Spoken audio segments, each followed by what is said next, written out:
नमस्कार। इस वक्त मेरी मौजूदगी है राजगढ़ में और राजगढ़ का किला बिल्कुल आप मेरे बिल्कुल ठीक पीछे देख रहे हैं। बात है 1766 की, जब इस किले का इस दुर्ग का निर्माण करवाया गया था अलवर के राजा प्रताप सिंह ने। उनके दरमियान उनके माध्यम से इस किले का निर्माण करवाया गया और 1771 में ये जो किला है राजगढ़ है, ये मत्स्य क्षेत्र की राजधानी हुआ करती थी और यहीं से ही शासन की जो ये कह सकते हैं कि जो बागडोर थी यहीं से सुचारू रूप से चालू करवाई जाती थी।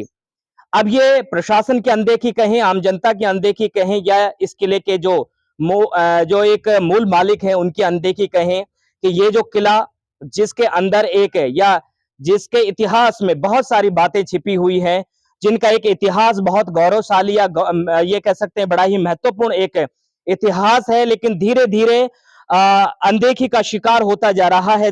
जगह-जगह से इसकी जो प्राचीर है, इसकी जो सुरक्षा दीवारें हैं, वो भी धीरे-धीरे गिरने लगी हैं। मेरा ऐसा मानना है कि हम सभी को इस प्रकार के जो जो हमारे इतिहास को झलकाता है, जो हमारे इतिहास को बताता है, मैं मानता हूं कि ऐसी जो हमारी विरासत है, उसको सहेजने की आवश्यकता है। रियासत की बात करें, रियासत कालीन समय की बात करें तो इस किले का एक महत्वपूर्ण स्थान हुआ करता था। जब इसका निर्माण हुआ था उस वक्त का ये सबसे बड़ा किला माना जाता है और यहाँ के जो इतिहासकार के जो जानकार हैं उन्होंने बताया कि ये जितना किला इस पहाड़ी के ऊपर दिखाई दे रहा है, उससे उतना ही ये किला जमीन के अंदर अर्थात इस पहाड़ी के नीचे भी है, अर्थात बेसमेंट में भी है। इसको 7 हवेलियों की 7 मंजिलों की एक किला कहा जाता है। इसके अंदर 7 बहुत सारी किंवदंतियां कह सकते हैं यार, वास्तविक भी इन बातों में है। हमारे साथ में यहाँ के स्थानीय और एक सोशल एक्टिविस्ट हैं। सबसे पहले अपना परिचय हमारे दर्शकों को। नमस्कार, सबसे पहले मैं आपको धन्यवाद अर्पित करना चाहता हूँ। मैं लेखराज सांवरिया हूँ, यहीं राजगढ़ से। और इस किले की बात अगर करें तो मैं कहता हूँ कि अगर अलवर की बात करें और उसमें राजगढ़ के किले की बात ना करें, तो वास्तविकता में अन्याय होगा। ये ऐसा किला है जिसमें लोग देखने आते हैं तो वो एकदम ऐसे मुग्ध हो जाते हैं कि वास्तव में यहाँ पे एक सुकून है। ये किला चारों तरफ से पहाड़ियों से घिरा हुआ है। साथ के साथ इसका इतिहास ज़्यादा मुझे नहीं पता, लेकिन जितना पता है मैं बता रहा हूँ। ये सही कहा है आपने कि जितना ये ऊपर है उतना ही नीचे है। सबसे बड़ी बात ये है कि अगर प्रशासन और इसके मूल मालिक वास्तव में इस पे थोड़ा ध्यान दे तो ये वास्तविकता में देखने लायक बन जाए और राजगढ़ की पहचान इससे है और आगे भी बनी रहे, मैं तो ये ऐसा चाहता हूँ। इसके साथ-साथ यहाँ पर बाहर के बहुत लोग आते हैं, मतलब दूर-दूर के लोग इसे देखने के लिए आते हैं। जब वो राजगढ़ का इतिहास देखते हैं, राजगढ़ में कोई देखने वाली चीज़ देखते हैं, तो उनको सबसे पहला किला मिलता है। लेखराज जी, ये बताएं कि इस किले की, इस दुर्ग की सबसे खासियत या सबसे बड़ी जो विशेषता है जिसके लिए लोग यहाँ पर आते हैं, वो कौन सी बात है जिनके लिए लोग लंबा सफर तय करके भी यहाँ आना पसंद करते हैं? इसकी विशेषता यही है सबसे बड़ी बात, क्योंकि अभी तो ये दरवाज़ा खुला नहीं है। अगर हम इसको अंदर से देखेंगे तो ये तय है कि आप अगर पहली बार आए हो और अगर इसमें अंदर से कहीं भी जा रहे हो किसी भी रास्ते में, तो ये दावा है कि आप शायद वापस उस रास्ते से ना आए, अगर आपके साथ कोई परिचित यहाँ का नहीं है तो। क्योंकि उसको रास्ते पते होते हैं। जब मैं खुद पहली बार यहाँ गया तो मैं खुद खो गया था। और दूसरा ये कि मतलब इतने अच्छे तरीके से अंदर से बावड़ी है, इसमें कुएँ हैं, इसमें सब कुछ है, जिनको आप देखकर ऐसा लगता है कि ये मतलब कैसे लोग थे जिन्होंने इसका निर्माण किया। जब मैं यहाँ से चढ़ के आया, रास्ते से चढ़ के आया, चूँकि रास्ता बड़ा महफूज़ है, बड़ा सुरक्षित है, लेकिन जो इनकी जो प्राचीरें हैं, जो दीवारें हैं, धीरे-धीरे खस्ता-हाल होती जा रही हैं, धीरे-धीरे गिरती जा रही हैं। जो इसकी मूल जो आभा थी, जो सुंदरता थी, कहीं न कहीं उसमें ये कह सकते हैं कि एक क्षति होती। यहाँ से ये थे मेरे साथ में लेखराज सांवरिया जो यहाँ के स्थानीय हैं और अगर यहाँ से राजगढ़ कस्बे का विहंगम दृश्य दिखाया जाए तो वाक़ई आपको बहुत ही खुशी होगी। यहाँ से ये जो किला है काफ़ी ऊँचाई से है और बिल्कुल मेरे ठीक सामने आप देख सकते हैं यहाँ पर कुछ प्रशासनिक इमारतें हैं, प्रशासनिक भवन है और पूरा के पूरा ये चारों तरफ पहाड़ियों से घिरा हुआ, प्रकृति की गोद में बसा हुआ ये राजगढ़ जो कि अलवर ज़िले के सबसे बड़े कस्बों में शामिल किया गया है। यकीनन अगर इसके पैरेलल, इसके समकक्ष बात करें तो बहरोड या उससे भी बड़ा, या लक्ष्मणगढ़ से भी बड़ा कस्बा ये माना जाता है।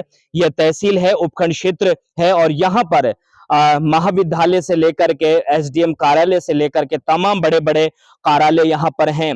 और सबसे बड़ी जो इसकी खूबसूरती में चार चांद लगाने के लिए है तो वह यह है यहाँ का ये सबसे विशाल और सबसे प्राचीन किला। ये जो किला है न सिर्फ रियासत कालीन दृष्टि से महत्वपूर्ण है, बिल्कुल उस तरफ आप देखेंगे तो वहां पर भी एक बहुत बड़ा मंदिर बना हुआ है। तो मैं चाहूंगा कि उस मंदिर के भी आप सभी को दृश्य में आप सभी को दिखाना चाहूंगा। अगर हम किले की मजबूती की बात करें तो आप यहाँ देख सकते हैं कि जो इसकी जो दीवारें हैं, बड़ी ही मोटी मोटी इसकी दीवारें हैं, और सुरक्षा के लिहाज से इनकी दीवारों को भी महत्वपूर्ण माना जाता है।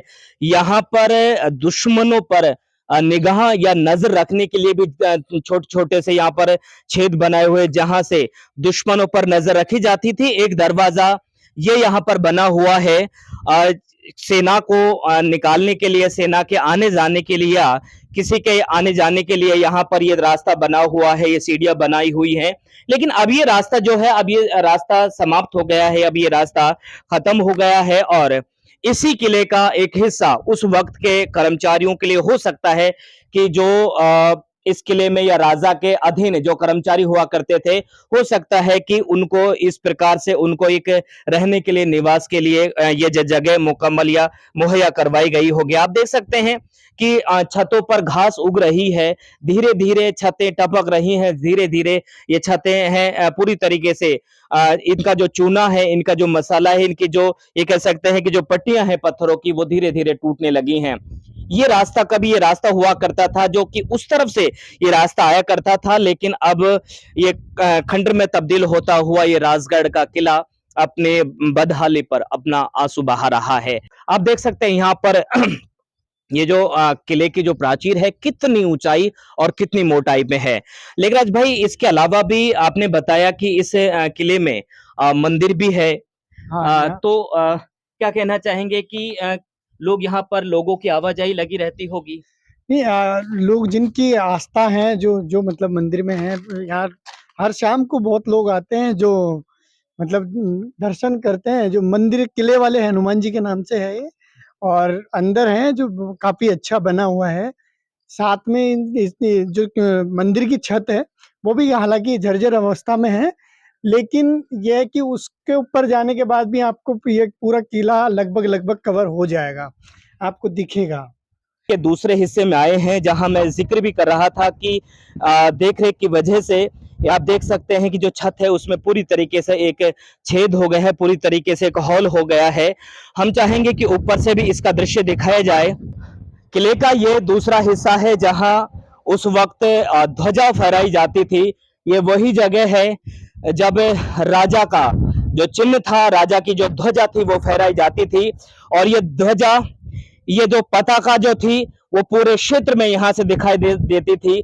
आप यहां से देख सकते हैं मेरे बिल्कुल ठीक पीछे, दूर तक जहां तक आपकी नजर जाती है आपको यहाँ इमारतें ही इमारतें दिखाई देंगी, और यकीनन बहुत ही खूबसूरत दृश्य, बहुत ही शानदार दृश्य।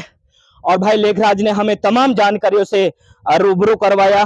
कैमरामैन सोनू के साथ में मैं आपका साथी कवि सदाराम, आप सभी से इजाजत चाहूंगा। बहुत बहुत शुक्रिया और धन्यवाद।